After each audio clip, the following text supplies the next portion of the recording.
We got notified by the school department that their increase is over 3%, which is a little bit less than what it's been the last few years, but still it's about a $260,000 increase over last year's budget. And we're waiting for Paul or Karen to give us the updated evaluation numbers so we can look at what our tax rate might be. So we're waiting on that. Otherwise, Robert and I went around looking at the roads that we're going to pave. And they just seem to get worse every time I look at them. So with all the rain and crap we've had. So that's all I have. Any questions? Any questions of Steve? No. Is Steve the new water line at the police department? Is that going to eliminate the need for that vault underneath the back there totally? Yes, it will. Yeah, we don't have to worry about the sump pump in there or anything anymore. As far as I know, I'm not sure how they're going to fill it, if they're planning on filling it or not, but it should take care of everything, I'm hoping. So Will's going to send me some information on it. And also, he's looking at doing 71 Sullivan Street. I'm waiting for a price while he has their equipment there. Makes sense to just move it across the street and take care of that. We haven't had a chance to do that yet, so I got to wait on a price. So.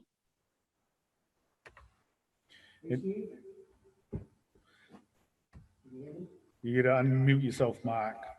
Boy, I'm telling you. Oh, Terry got you. Go ahead. Can't find it. Go ahead, Mark. You're on. Steve? Yes, I'm here. So school budget went up, what it did, 3%. Is there any savings from this past year's budget because nothing's been going on at the schools the last 6 weeks? I don't know. I haven't seen their revenue side yet and see what they have for reserve. That wasn't on the paperwork we got, which is pretty normal. I'm hoping to see that before we commit. But I think we'll probably won't see that until the end of the school year, which will be June 30th. Well, it should be done now, for Christ's sake. We know they're not going back to school. School year ended a month ago. Yeah, I know.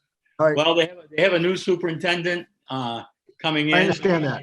You know, so I'm not sure how involved Steve is at this point, but I'm getting emails from him, so I guess he's somewhat involved. But Have you met her? no, I have not. She's from She's the the principal over to the Huzzy School, then up to the Knowlton School. Knowlton School, correct? Yep. Yeah. Nice lady. She knows the system, so we'll see how. Been there a long time, from what I understand. Yes, she does. Yeah. Thank you. Any other questions of Steve? All right, we'll move on. I have no selectmen's communications. So, Mark, could you hand me the warrants to go through? Thank you. Is approval of our accounts payable. We have 3 here. We have payroll warrant 2042 for April 16th, 2020, for the amount of $120,681.69. We have an account payable warrant for 2043 from April 23rd, 2020, for the amount of $506,472.79. And we have a payroll warrant 2043 from April 23rd, 2020, for the amount of $54,048.73. I'm going to make a motion that we pay these bills pending approval by the rest of the selectmen and they're signing off on it. I make that motion. Do I have a second? I'll second it. All right, we have a second. I'll go through the roll. Ed? Yes. Ken? Yes. Noah? Yes. Mark? Yes. And myself, yes. It'll be 5-0, Patty. Thank you. It brings us to our new business, is the paving bid, Steve. Yes, we only got one bid, as I had said earlier at our last meeting.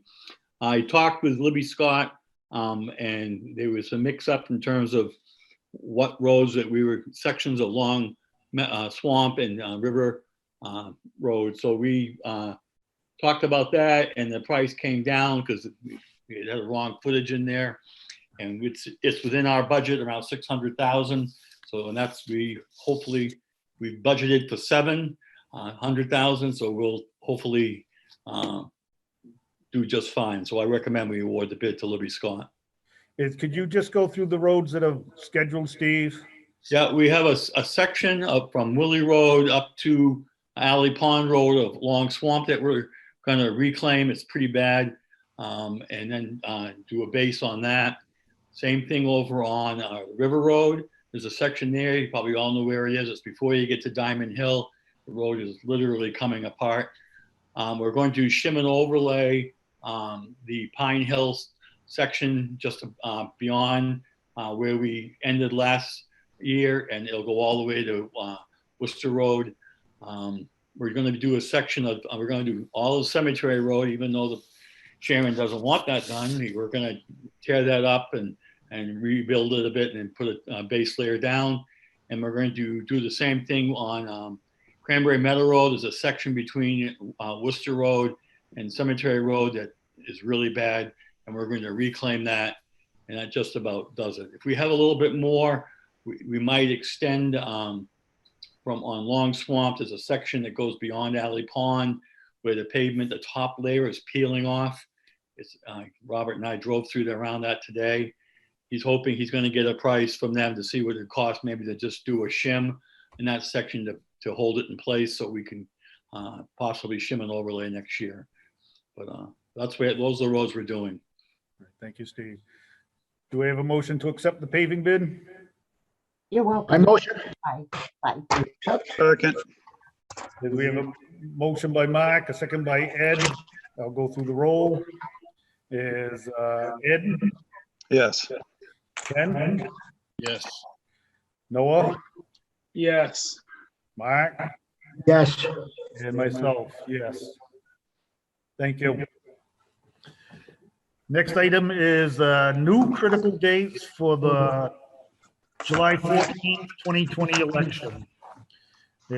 Since the election was put off till July, this has pushed a lot of our dates back, giving us some extra time. Patty, is there anything you want to say about this? No, it's basically informational. I'll put a few things on future agendas that we'll go through. But it basically just pushed everything out a month. Our public hearing, when you set the polling hours, except the election workers, which I'm having trouble getting. So I might have to make a plea later on. Patty, the absentee ballots, I expect that's going to be a big thing this time around. How are we prepared for that?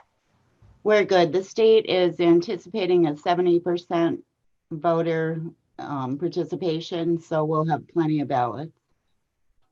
So we're geared up for absentees. We've already got some in. All right. We don't have the ballots yet, but we've got the request. We're keeping track.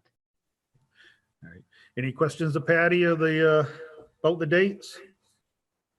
No questions, but more of a suggestion. I think we need to make sure that the process for getting an absentee ballot is well posted and, well explained to the public. So people that want it, that have never done it before, don't have any issue or, trip ups in getting their ballots. Yep, good idea. I'll post something on the website.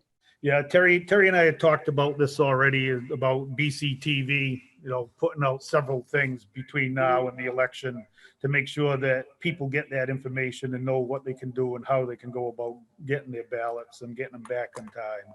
Yeah, Terry and I talked today. We're gonna do a PSA sometime after May 14th when the warrant's due and the ballot's set. And I do need papers back from Mark and Tom. Not a problem. Okay, thank you. The next is the amendment to the 2019 tax commitment. Steve, could you explain that a little bit? Well, in an analysis, what they did, they found a glitch in the Creo software. This year we switched over to the SQL. It was a different upgrade in software. And for some reason, they left off some of the homestead exemptions got missed or something. We're not quite sure what happened in the software, but so it's just we have to send in an amended view. It changes the overlay. I think you have it on your paperwork by just over $670. So Yeah, the explanation with the paperwork is that is mix up by the TIF financing and how we have to increase the TIF financing amount by $7,359.10 and decrease the overlay by that same amount. yeah.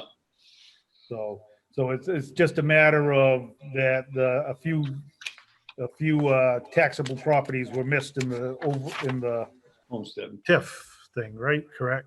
Yeah, I have some questions about that, but I'm have to wait and see Paul or Karen. Homestead seems to go up. Paul's in the waiting room if Terry wants to let him in so he can answer those now. Did you like to have Paul in there, Steve? or- Yep, that'd be fine. He may not have the answer right off the top of his head, but that would be fine. Hello, Paul? I don't know if she's let him in. He's coming. Okay. Hey, Paul. You there? Not yet. Yeah.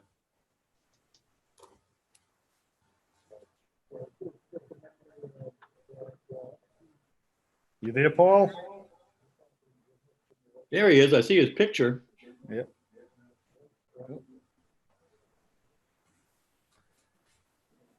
He has to unmute. Yeah. Are you there, Paul? Yeah. Oh, good. I have a question, Paul, Steve.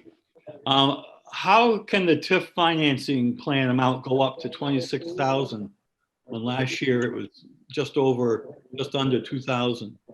Can you explain that? Hello? Yes, Can you hear me? can you hear me? I can hear you. We can hear you, Paul, but can you hear Hello. us? Can you hear me? I can hear you. Can you hear, Paul, can you hear me? Steve? I can hear Steve. Okay, that's who you want to hear then. I just had a question on how the TIF financing plan increased to 26,319 when it was much lower last year.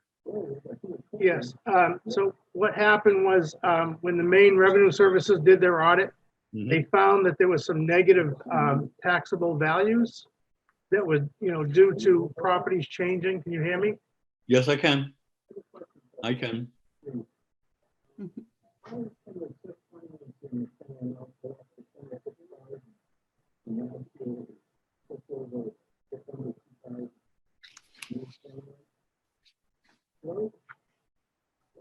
Hello? Hey, Paul, are you there now? Um, Yes, I can hear, yes. Yeah. I think you answered my question.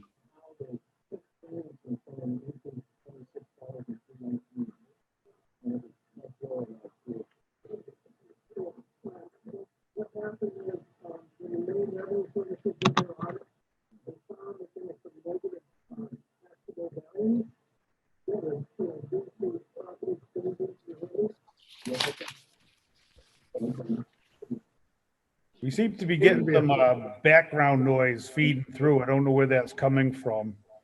But as we could hear Paul when you started. Now. Are you there now, Paul? Hello, Hello? Steve? I'm here. I can hear you. Yeah, he answered my question. Is- Any other questions about this? About the amendment to the tax commitment?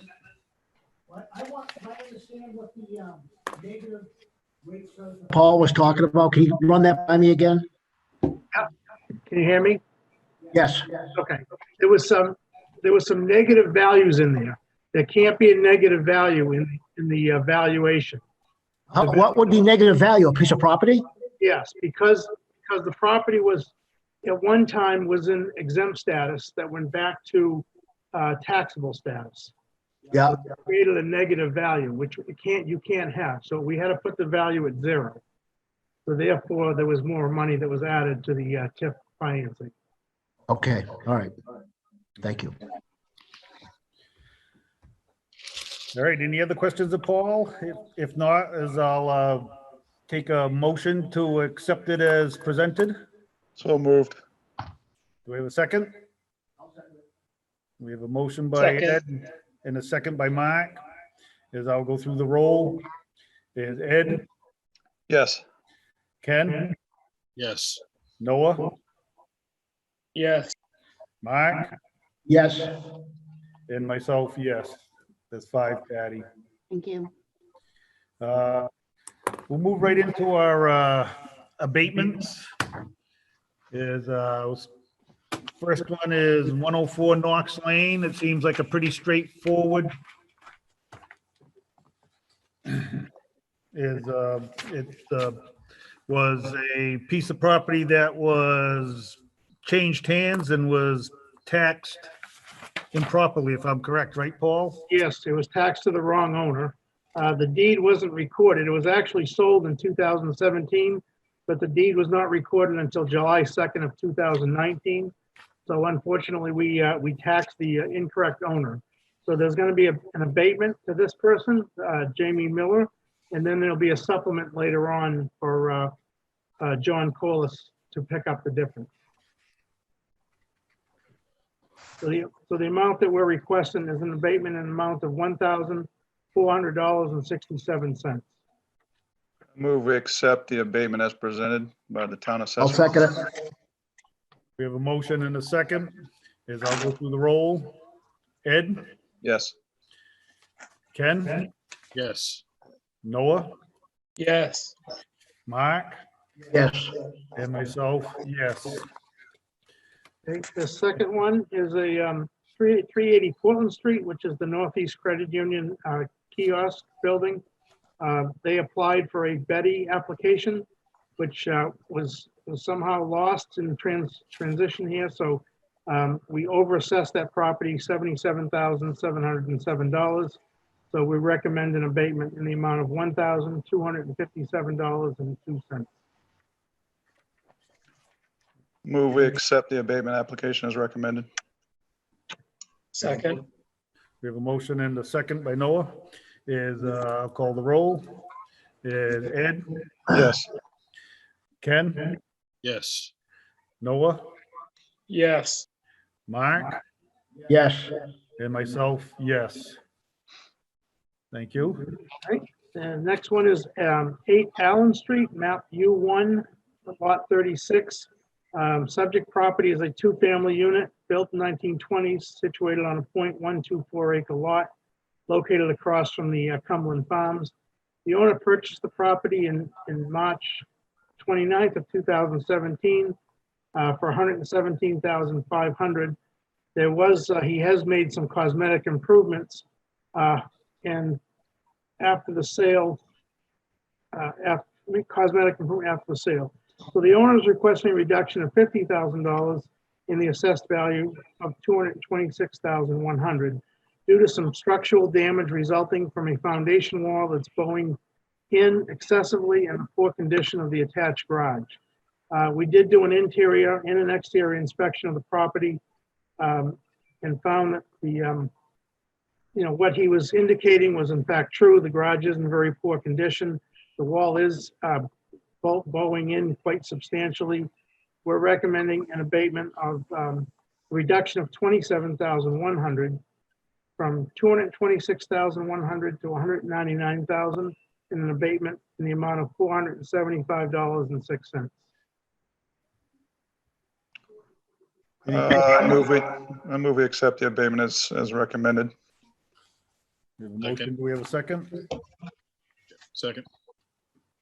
We have a motion and a second, as I will go through the roll. Ed, Yes. Ken, Yes. Noah, Yes. Mark, Yes. and myself, yes. All right, the next one is tax map R72 lot 10, 560 Portland Street. The subject property is on 31.7 acres. It contains self-storage buildings, office space, an apartment and garage. Primary business use is self-storage with 506 rentable units. The owner is concerned that the property is overvalued and is requesting a reduction in the assessed value of $1,063,000 from $4,022,000 to $2,959,000. The owner did provide a income statement and expense data, also some incomes which were used in support of the owner's value. However, the income analysis uses potentially gross income, which is an estimated value, not the actual income. We did receive actual income value for calendar year 2018 by the owner to calculate the assessed value as of April 1st. The actual income in 2018 was $226,764 greater, and the vacancy rent was 6% greater. So the value that we have of $4,280,000 we feel is fair based on the income and the expenses. So we're requesting that this abatement be denied. Any questions? Do we have a motion? So moved. We have a second? I'll second it. I'll go through the roll. Is Ed, Yes. Ken, Yes. Noah, Yes. Mark, Yes. and myself, yes. Next one is tax map U1 107 56 Sawmill Hill. The subject property is a mansard colonial style home that was built in 1876 based on a recent interior and exterior inspection. The subject property has many period features that in its totality are classified as an average +20 grade. The property owner was concerned that we adjusted the grade from average 10 to an average 20 as part of the reevaluation, and that was inaccurate. After the interior and exterior inspection, we felt that property value was fair and that it is in fact an above average +20 grade. So therefore we are recommending that this abatement be denied. So moved. I'll second it. We have a motion and a second. I'll go through the roll. Is Ed, Yes. Ken, Yes. Noah, Yes. Mark, Yes. myself, yes. So the next one is a tree growth penalty for a piece of land on R66 lot 6A 193 Route 236. As of April 1st, 2019, this was part of a larger parcel that was classified in the tree growth program, and the parcel contained less than 10 acres. Therefore, it does not meet the minimum standards for classification in the tree growth program. The penalty that we're recommending is $15,620 to LRB Leasing LLC. Any So moved. questions? We have a motion?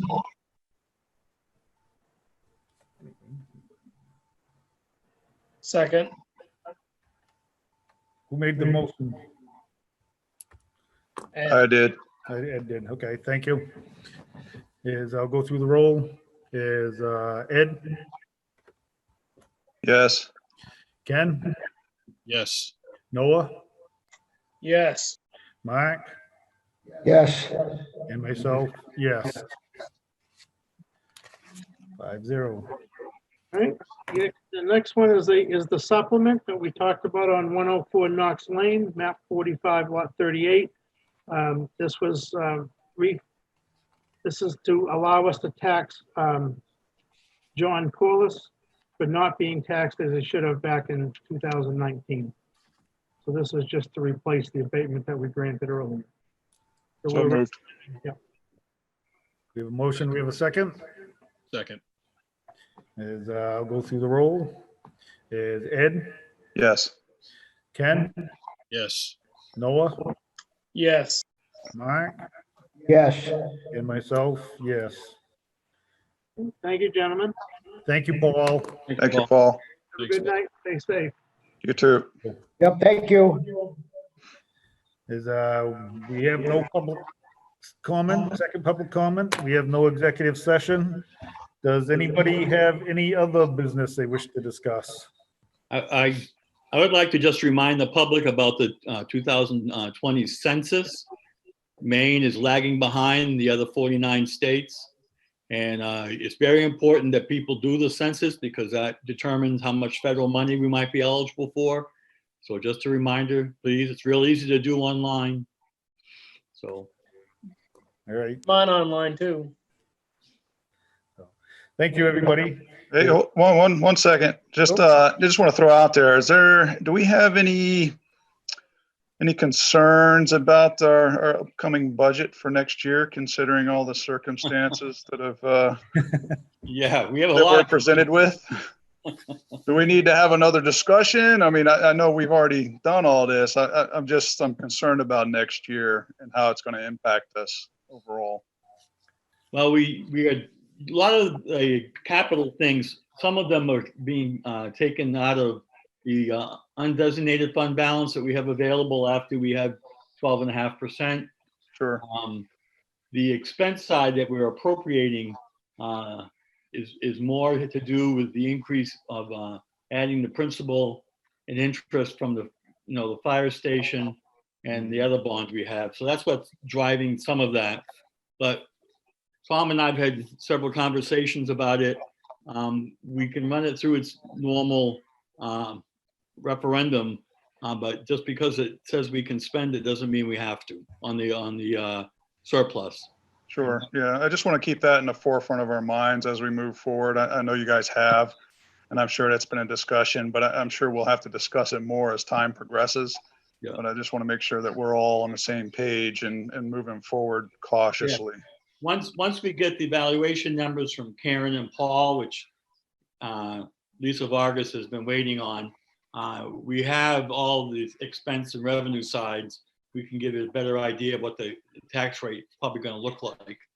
Sure. Then I'm hoping that we can do that either Thursday or early next week.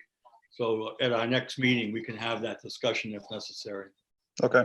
All right, Perfect. we're working on it. And as I said before, is that I'm not looking at this April's taxes as being too far behind where this usually are.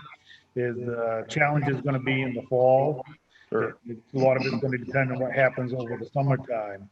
I'm hoping that things will start opening up, things will get moving, and that people feel more comfortable, using the money to pay their taxes because they need the services. So, but this is something that, Steve and I discuss it almost every week, so what's going to go on. So we are keeping an eye on everything. By that time, I'm hoping everybody's back to work and we can. Yes. Yeah, absolutely. Absolutely, yeah. It's on the radar, that's for sure. Well, I'm sure it was. I just wanted to throw it out there that, that way the public obviously knows that we're concerned about it as well, and it's on our radar, so. And Steve, as far as we know, our first responders and police and fire are still doing okay with everything? They're doing fine. Dennis is in every day, give us any updates. They're doing good. We have two of our officers in the fire department who have done the work to become captains, which is rather exciting. So we'll have three captains there. But they see a lot of the covert 19 not on a regular basis, but it's still out there and it's in Berwick. So they're being very careful, and I think Dennis said he takes their temperature every time they come into the building. So they're making sure that everybody's safe. And same with police. Good. They're doing a great job. I was wondering if there's anyone out there that you folks might know that if they're looking for a job or want a job for, I'm looking, we're looking for help, and we're having a hard time getting it in the door, but we definitely could use to hire anybody if they want to give me a call. I'll put the word out. Thanks. Any other business? We have one motion to make. Motion to adjourn. Thank you, Ed. All Sure. in favor? Yes. Yes. Have a good night, everybody. You Take as care, well. everyone. Stay safe. Yeah. Thank you.